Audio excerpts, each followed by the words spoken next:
What if the painful relationships you've been through weren't just random? What if the heartbreak, the manipulation, the confusion all had a purpose you couldn't see in the moment? You didn't just stumble into a narcissist's life by accident. You were allowed to experience it for a reason. And if you don't stop and seek clarity, you'll repeat the cycle again and again, calling it love, calling it friendship, calling it God testing you, but never really understanding what God is trying to teach you through it. This message isn't just about healing from narcissistic abuse. It's about discovering divine insight in your pain. If you've ever asked, "Why me?" or "Why does this keep happening?" stay until the end, because the answer you've been praying for might not be comfort, but clarity. There are moments in life when the people you trust the most become the very ones who hurt you the deepest.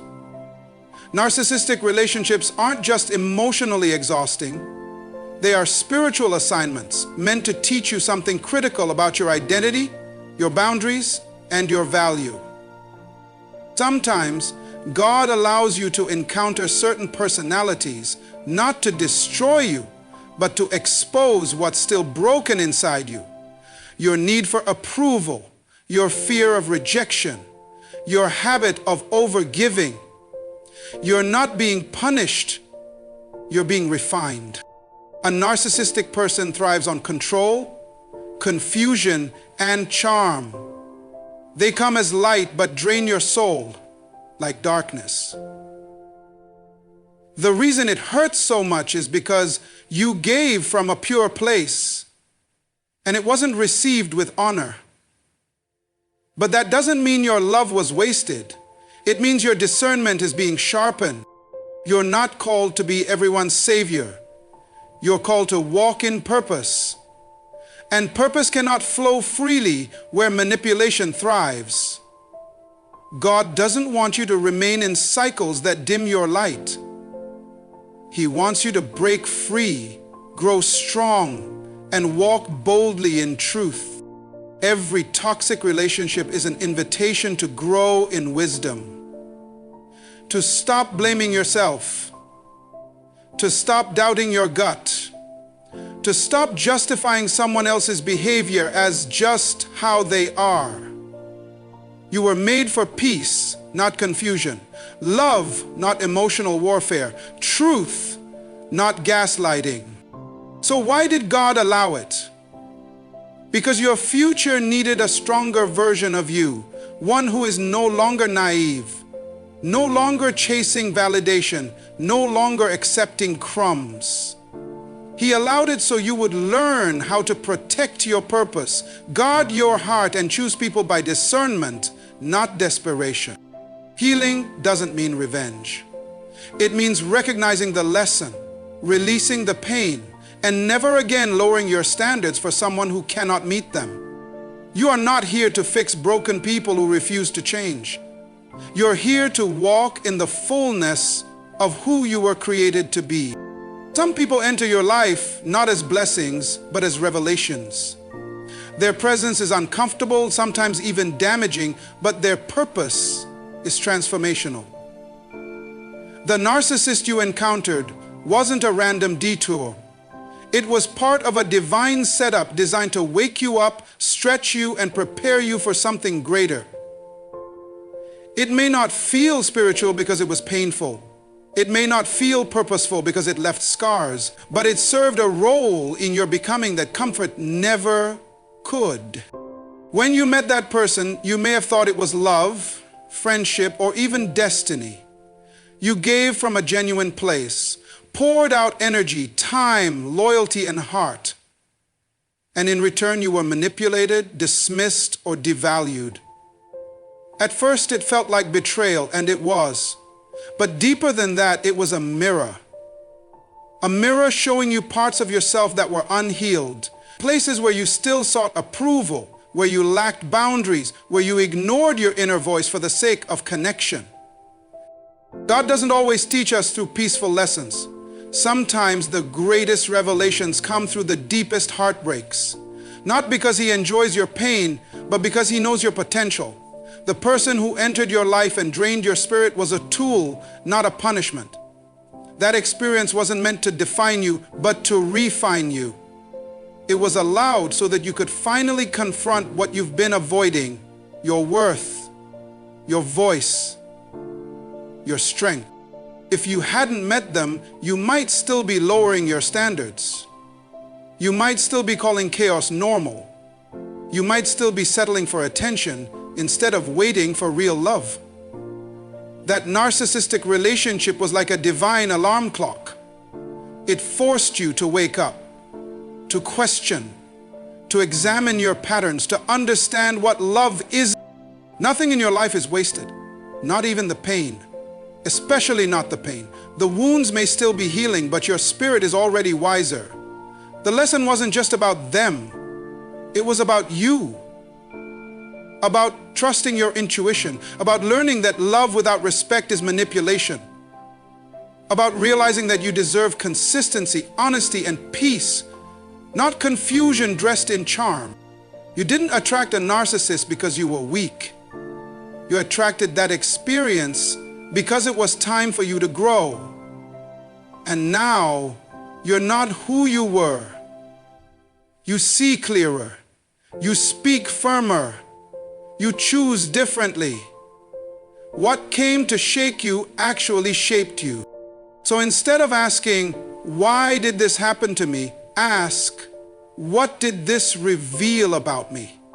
Because that is where your power is. That is where your transformation begins. And that is why this wasn't just a mistake. It was a setup. A holy disruption meant to redirect you toward the version of yourself that God always intended you to become. There's a certain kind of pain that doesn't just break your heart, it exposes what was already fragile inside of you. Narcissistic abuse isn't just about what they did to you, it's about what it revealed in you. It uncovers wounds you didn't know were there, fears you've buried, and insecurities you've tried to silence. The chaos they brought wasn't new. It only triggered parts of you that had been quietly hurting long before they arrived. Many people wonder why they stayed so long, why they tolerated so much, why they kept believing promises that were never kept. The answer often lies beneath the surface, in the parts of your identity that were underdeveloped, in the childhood wounds that were never fully healed, in the places where your need to be loved outweighed your ability to protect yourself. Narcissistic relationships have a way of making you confront what you've ignored. You might realize that you're deeply afraid of being alone, that you equate love with sacrifice, that you confuse being needed with being valued. You might notice that you always say yes when you really want to say no, or that you over-explain, over-apologize, over-function just to be enough for someone who will never be satisfied. These behaviors don't come out of nowhere. They're survival patterns that stem from unhealed pain. And here's the beauty in that exposure. What you see, you can heal. What you confront, you can change. The narcissist didn't create the brokenness in you. They expose it. And that exposure is actually a gift in disguise. It shows you the exact areas God is ready to transform. It reveals the cracks where His truth needs to seep in, not to shame you, but to set you free. You begin to see that your identity was too attached to external validation, that your boundaries were too flexible, that your peace was too dependent on someone else's mood. This isn't a condemnation, it's a calling back to wholeness, a calling to remember who you were before trauma shaped your self-worth, a calling to rebuild from the inside out. Healing from narcissistic abuse isn't just about avoiding toxic people in the future. It's about strengthening the parts of you that allowed toxicity to stay. It's not about becoming cold or distant. It's about becoming wise and whole. It's about loving yourself so deeply that anything less than mutual respect becomes instantly recognizable and instantly unacceptable. So instead of seeing that relationship as a setback, see it as a spotlight. It lit up the places where your soul needed attention. It revealed the roots of patterns you were finally ready to break. And now that you've seen what's been hiding beneath the surface, you're not powerless anymore. You're aware. And awareness is the beginning of healing. It's the moment everything starts to change. Painful relationships often leave us questioning ourselves. How did I let it get this far? Why didn't I walk away sooner? Why did I allow this person to treat me that way? The truth is, sometimes God allows certain people into our lives not to harm us, but to reveal the invisible cracks in our emotional walls. Narcissistic individuals, with their manipulation, entitlement, and disregard for limits, serve as mirrors. They reflect back to us what we've never learned to protect: our personal boundaries. You may have thought kindness meant saying yes to everything. You may have confused self-sacrifice with love. You might have grown up in an environment where keeping the peace was more important than protecting your peace. And when someone came into your life who pushed every limit, crossed every line, and tested your patience to the breaking point, you didn't know how to respond, not because you were weak, but because you were unaware of your right to say no. Boundaries are not walls to keep love out. They are gates that guard your well-being. And sometimes it takes someone violating those gates for you to even realize how unguarded you've been. That person wasn't sent to destroy you. They were allowed to reveal what needs strengthening within you. Their disrespect taught you how much you've been neglecting your own voice, your own standards, and your own self-worth. God uses pain with purpose. He doesn't waste experiences. When your boundaries were violated, it wasn't to leave you broken. It was to bring you into awareness. You were forced to learn how to speak up. You were pushed to set limits where you once only gave chances. You were challenged to value your peace more than your desire to be liked. It's easy to say someone mistreated you. It's harder, but more powerful, to ask why you allowed it. That's where your healing begins. Not in blame, but in ownership. Because once you realize you have the authority to set the standard for how people treat you, your life begins to change. You stop attracting those who take advantage of your silence. You stop tolerating emotional chaos in the name of love. You stop overgiving just to prove your worth. You learn that boundaries are not selfish, they're sacred. They honor the divine within you. And when you start honoring yourself, the wrong people fall away and the right ones rise to meet you with mutual respect. The narcissist was not your teacher, the experience was. And now you are wiser, you are stronger. You understand that love without boundaries is not love at all, it's bondage. So if you're looking back wondering why it had to happen, remember this: it didn't happen to you, it happened for you. To wake you up, to raise your standards, and to teach you that protecting your peace is not a luxury, it's a spiritual responsibility. Not every relationship in your life is meant to last forever. Some were never meant to fulfill you, they were designed to form you. That painful, confusing connection that left you questioning your worth wasn't random. It was a divine test, a lesson, a preparation for something far greater than you could see at the time. Often, before God elevates you, He allows you to walk through relationships that strip away the parts of you that aren't ready for where you're going. When you're called to a greater purpose, you can't carry fragile self-worth. You can't be easily manipulated by flattery or guilt. You can't rely on other people's approval to feel valuable. So you face the fire of a relationship that challenges all those weak points. The narcissist wasn't just a problem, they were a mirror. They revealed where you still needed growth, where you needed clarity, where your faith needed depth. In seasons of preparation, God doesn't just open doors, He closes them too. He removes people who block your vision, who cloud your judgment, or who drain your energy. But before He removes them, sometimes He lets them run their course so you can learn the lesson for yourself. It's in those moments of heartbreak, betrayal, or emotional confusion that you begin to ask the deeper questions. Why was I attracted to this person? What did I ignore in myself to stay close to them? What values did I compromise just to keep their love? Those questions are not signs of failure, they are signs of maturity. They mark the beginning of your transformation. Because once you recognize a divine test, you stop playing the victim. You stop obsessing over their lies and start focusing on your truth. You stop begging for closure and start receiving clarity. You start rebuilding from a place of divine alignment, not emotional desperation. God's plan for your life always includes pruning. And pruning is painful, but it produces strength. The pain of that relationship carved out space in you. Space for discernment. Space for stronger boundaries. Space for higher self-worth. That person was a chapter, not the whole story. They were a test, not the promise. And passing that test means you no longer settle for counterfeit versions of love. You were being prepared for relationships that honor your soul, not manipulate your emotions, for partnerships rooted in purpose, not control, for connections that reflect God's love, not distort it. But to receive that, you had to first learn what love is not. That relationship wasn't just heartbreak, it was holy preparation.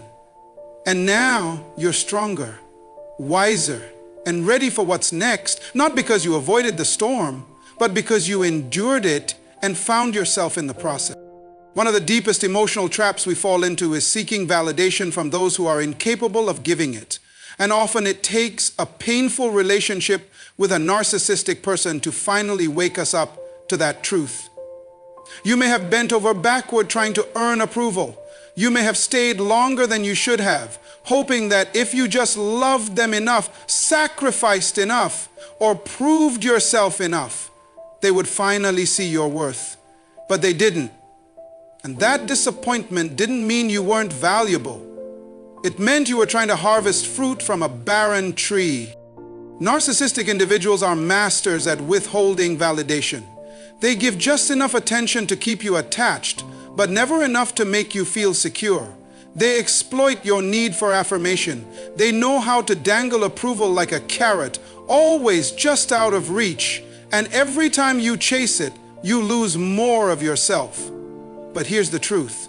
God never intended for you to beg for what He already placed within you. Your worth is not something to be negotiated with people who are too broken to recognize it.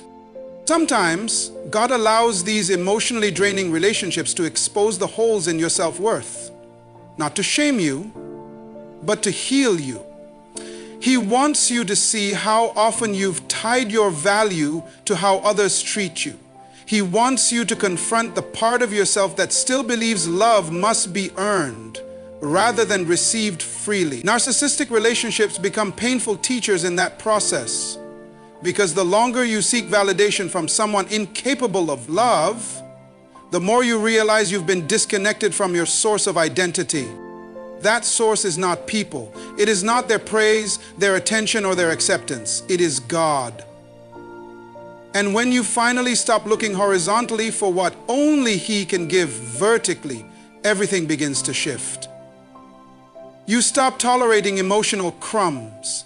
You stop shrinking yourself to fit into someone else's distorted version of love. You stop waiting for broken people to validate what heaven already declared over your life.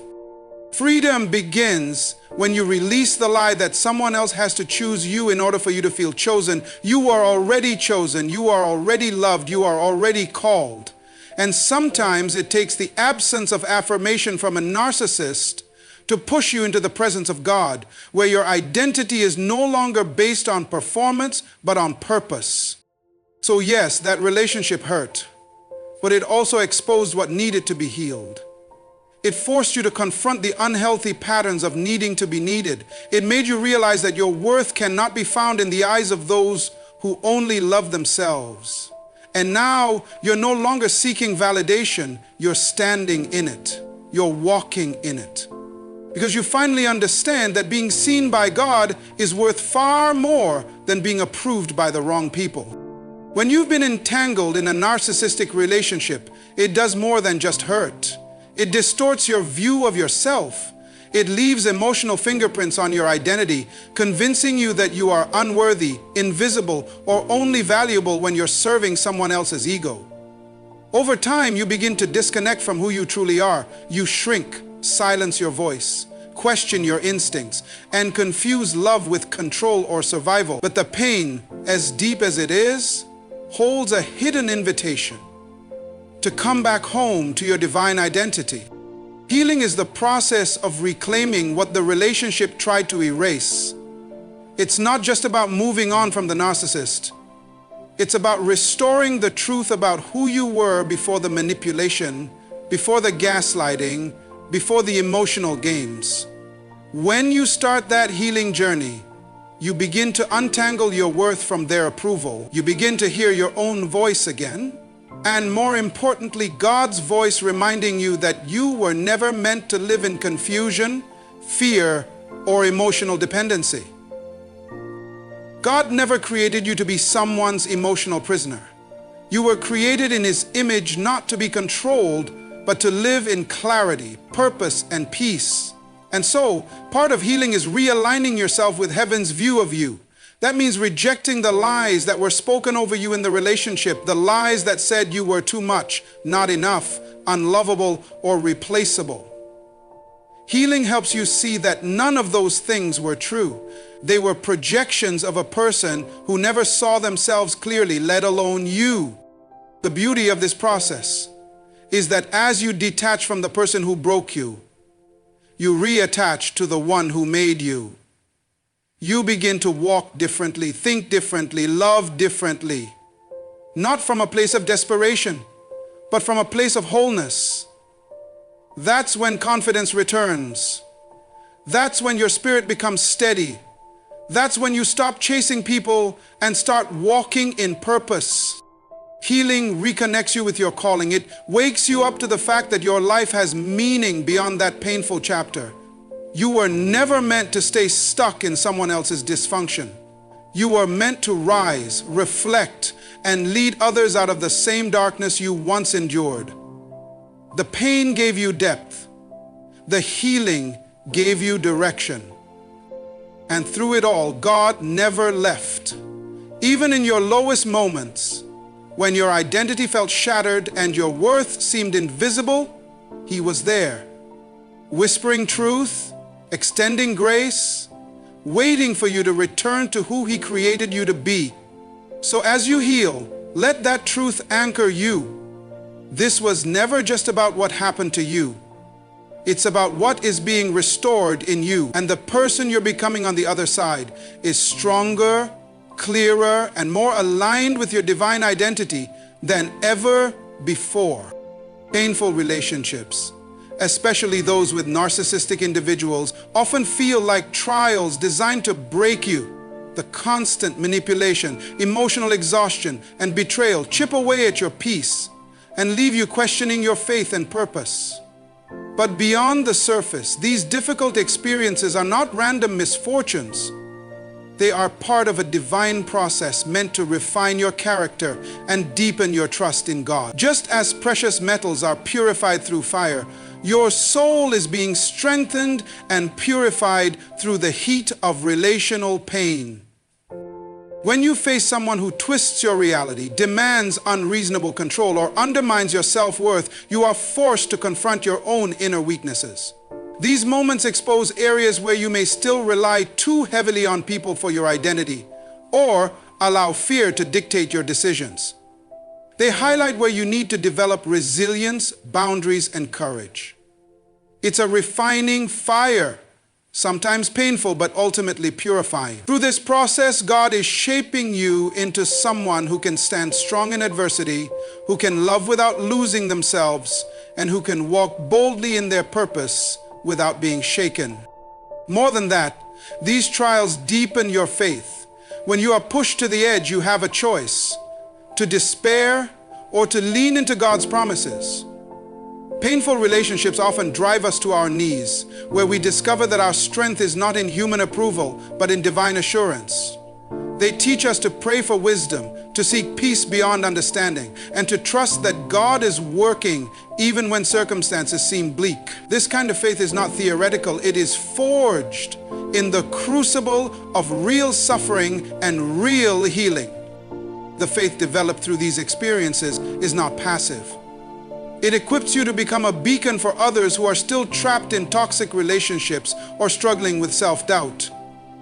Your testimony of survival and growth becomes a powerful encouragement, showing that God's grace is sufficient even in the darkest seasons.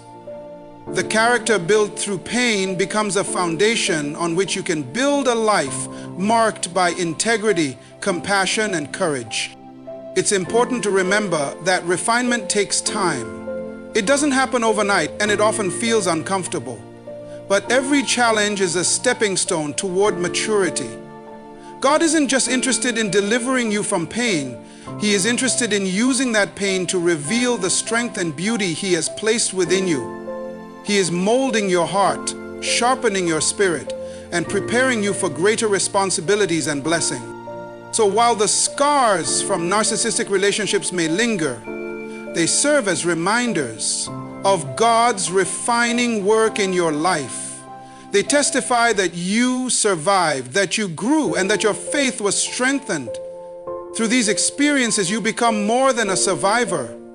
You become a refined, resilient, and faithful person ready to embrace the abundant life God has planned for you. Choosing to walk away from a narcissistic relationship is one of the most courageous acts you can undertake. But it is far more than just a decision to leave a toxic situation. It is an act of faith and obedience that aligns you with God's greater plan for your freedom and wholeness. Often, when caught in the cycle of manipulation and control, it feels nearly impossible to let go. Fear, guilt, confusion, and hope keep you tethered to a relationship that chips away at your soul. But recognizing when to walk away and having the faith to actually do it is a powerful step toward reclaiming your life. Walking away means trusting that God has something better prepared for you beyond the pain and chaos. It means believing that your worth is not defined by how long you endure mistreatment, but by how boldly you choose to protect your spirit. This act requires surrendering your need to control the outcome and entrusting your future to God's hands. It's a declaration that you will no longer allow fear or manipulation to dictate your story. Instead, you choose to obey the inner voice, calling you to freedom and healing. Many people hesitate to leave because they fear being alone or they worry about what others might think. But walking away from a narcissistic relationship is not a failure, it is a victory. It is saying no to false love and yes to the authentic love and peace that God offers. It is aligning your life with a vision where you are free to grow, flourish, and pursue the destiny God designed for you. When you walk away, you are not abandoning anyone. You are affirming the truth that some battles are meant to be left behind so you can step into your purpose fully. This decision also shows obedience. God's plans for your life include peace, joy, and abundance, not bondage to pain or toxic cycles. When you obey the prompting to leave, you are honoring God's desire for you to live freely, to be restored, and to be whole.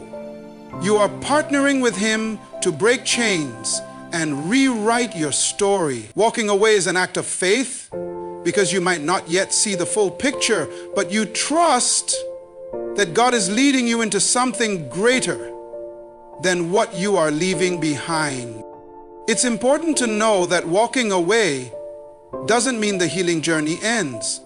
It's just the beginning of a new chapter. After you step out, you must continue to nurture your spirit, rebuild your confidence, and allow God to fill the spaces that were once occupied by pain and confusion. This is where true freedom takes root. Not just in leaving, but in embracing God's ongoing work in your heart. Remember, walking away is not weakness. It is strength guided by faith. It is a bold step toward the freedom God has promised. It is choosing life, healing, and wholeness over bondage.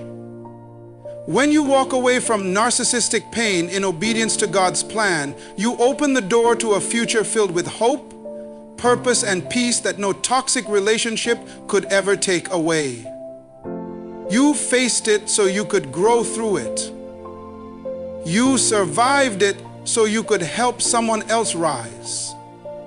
And you're healing now because God is preparing you for relationships that honor you, not harm you. Don't look back in bitterness, look forward in wisdom. You're not the same. You're wiser, stronger, and more aware of your worth.